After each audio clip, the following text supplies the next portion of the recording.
My name is Krystal Lowe. I'm originally from Bermuda, but I've been based in South Wales since 2012. I'm a dancer, a choreographer, a writer, and director.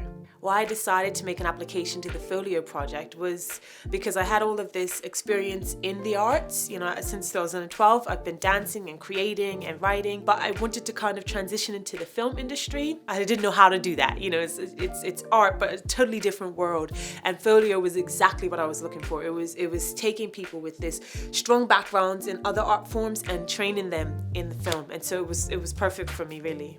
The film that I made for Ffolio is titled Daughters of the Sea, and it's a retelling of the Welsh folktale with the same name that kind of shares the tale of these women, but from this perspective of the men in the story. And so I switched that around and thought, what do these women desire and what do they want and what do they choose? And so Daughters of the Sea is about 3 women who become sisters together through an adventure and choose Wales as well as their homelands.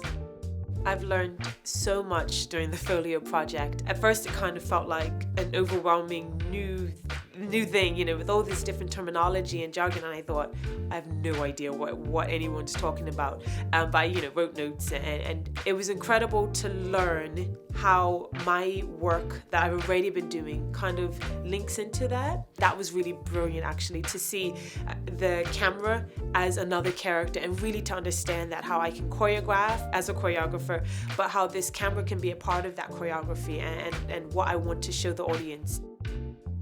I discovered the Ffolio project through Twitter, actually. I was kind of scrolling through Twitter and people would have retweeted their thing and I thought, oh my gosh, Ffolio, this is amazing. And so I applied and I didn't really think anything of it. I thought I probably wouldn't get it, but I applied anyway because it felt like it was right for me. And when they called me to say I was shortlisted, I was like, what? It was crazy. I definitely want to make another film. I think the Ffolio project just opened my eyes to the beauty of filmmaking.